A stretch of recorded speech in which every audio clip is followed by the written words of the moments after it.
قلعہ ایناگول بیلجک اور یینی شہر لینے کے بعد عثمان بے اب قلعہ ایزنک اور قلعہ برسا حاصل کرنا چاہتے تھے۔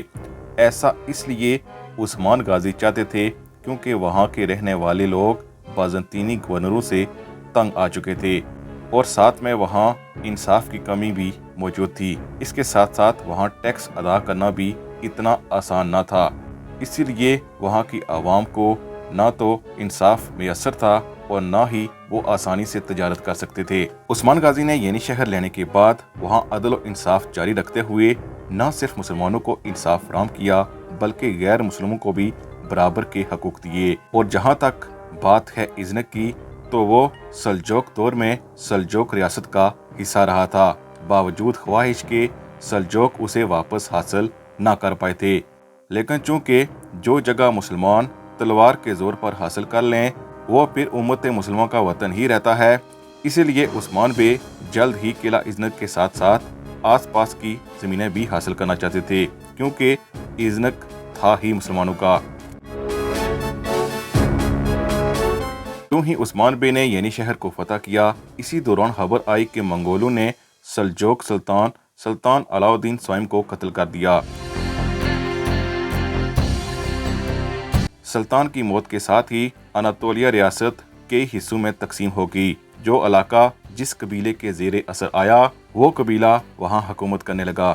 اسی طرح عثمان غازی جو 1299 میں سلطنت قائم کرنے کا اعلان کر چکے تھے، جلد ہی قلعہ ایزنک کو حاصل کرنا چاہتے تھے، لیکن قسطنطنیہ میں موجود شہنشاہ اس ساری صورتحال سے آگاہ ہو چکا تھا۔ عثمان غازی نے 1301 میں شہر کپورو حصار کو فتح کر لیا اور ساتھ ہی یعنی شہر کو اپنی ریاست کا دارالحکومت بنا دیا تاکہ ایزنک اور برسا کو جلد فتح کیا جا سکے۔ اس مقصد کے لیے عثمان غازی نے ایزنک کے اطراف میں کچھ تعمیرات بھی شروع کر دیں۔ یہ دیکھتے ہوئے ایزنک کے گورنر نے شہنشاہ سے مدد طلب کی۔ شہنشاہ اندرونیکوس عثمان بے کی شہرت سے واقف تھا کیونکہ حال ہی میں عثمان غازی نے ایناگول سے یعنی شہر تک سب کچھ فتح کر لیا تھا، اسی لیے شہنشاہ نے برسا کے گورنر کو حکم دیا کہ وہ قریبی قلعوں میں موجود تمام سپاہیوں کو برسا میں اکٹھا کرے اور عثمان بے پر حملہ کر دے۔ اسی لیے برسا کے گورنر نے قلعہ کائٹ اور کیسٹل سے بھی سپاہی منگوائے تاکہ عثمان بے پر حملہ کیا جا سکے۔ اس کے علاوہ شہنشاہ نے بحری جہاز کے ذریعے ایک بڑی فوج بھی روانہ کی جو نہ صرف دفاع کرنے کے لیے آ رہی تھی بلکہ اس فوج کا مقصد یعنی شہر کو بھی واپس لینا تھا۔ عثمان بے کے جاسوس جو قلعہ برسا اور قسطنطنیہ میں موجود تھے انہوں نے خبر بھیجی کہ جلد ہی حملہ ہونے والا ہے، اسی لیے عثمان غازی ایزنک کی فتح کو چھوڑ کر یعنی شہر کے دفاع کے لیے یعنی شہر میں واپس آ گئے اور مجاہد اسلام کو اکٹھا کیا۔ اب یہ ایک بڑی جنگ ہونا تھی جس جنگ کا نام کوہ نثار کی جنگ یا جنگ بافیوز مشہور ہے۔ اللہ اکبر۔ انا فتحنا لک فتحا مبینا۔ اس جنگ کی قیادت کسی قلعہ کا قلعہ دار نہیں بلکہ شہنشاہ کا سب سے وفادار کمانڈر مزلون کر رہا تھا۔ یہ 1302 کا سال تھا۔ رومیوں کی بڑی فوج جس کی قیادت کمانڈر مزلون کر رہا تھا اس عزم کے ساتھ یعنی شہر کی طرف بڑھ رہا تھا کہ نہ صرف عثمان غازی کو شکست دے گا بلکہ یعنی شہر کے ساتھ ساتھ ایناگول کو بھی واپس حاصل کرے گا، اور غرور سے کہہ رہا تھا کہ عظیم رومی فوج ان کل کے چرواہوں کو کچل کر رکھ دے گی۔ دوسری طرف عثمان غازی مجاہد اسلام کو جمع کر کے دفاع اور شہادت کے لیے بےتاب تھے۔ کمانڈر مزلون ایک شاطر دماغ آدمی تھا، وہ عثمان غازی کے پہلے وار کو ناکام کرنا چاہتا تھا، اسی لیے رومی فوج کی پہلی صف گھوڑوں پر مشتمل نہیں تھی بلکہ ان کے پاس ڈالیں اور نیزے تھے۔ اب عثمانی سپاہی اور مزلون کی فوج آمنے سامنے تھی۔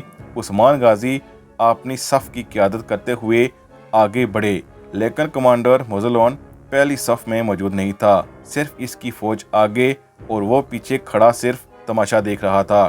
عثمان غازی نے پہلا حملہ کیا جس کو روکنے میں رومی فوج کامیاب رہی۔ جوں ہی پہلا حملہ ناکام رہا تو مزلون نے اپنے قریبی حفاظتی دستے کے علاوہ باقی تمام فوج کو حکم دیا کہ وہ عثمان غازی کو گھیر لیں اور گھیر کر حملہ کریں۔ جو ہی رومی فوج نے عثمان غازی کو گھیرے میں لے لیا، اب عثمان غازی ایک بڑی مصیبت میں پھنس چکے تھے۔ لیکن شاید مظلون عثمان غازی کی جنگی حکمت عملی سے واقف نہ تھا۔ جو ہی رومی فوج نے عثمان غازی کو گھیرے میں لیا، عثمان غازی نے ایک اشارہ کیا تو پیچھے موجود مجاہد اسلام کی ایک بڑی تعداد سامنے آ گئی، جس کو دیکھ کر رومی فوج پر سکتہ طاری ہو گیا۔ یہ عثمان غازی کا ہی منصوبہ تھا کہ پہلے وہ کم سپاہیوں کے ساتھ آگے جائیں گے، پھر جب صورتحال تبدیل ہوگی تو باقی مدد کو آئیں گے۔ اب ایک خطرناک لڑائی جاری ہو چکی تھی، جس میں واضح طور پر اب عثمان غازی کو برتری حاصل تھی۔ یہ دیکھ کر کمانڈر مظلون نے اپنے حفاظتی دستے کو حکم دیا کہ وہ بھی حملہ کریں، لیکن وہ ڈر کے مارے ایک قدم بھی آگے نہ بڑھا سکے اور بھاگ گئے۔ رومی فوج کو رسوا دیکھ کر کمانڈر مظلون بھی بھاگ گیا، جس سے یہ جنگ عثمانیوں کے نام رہی۔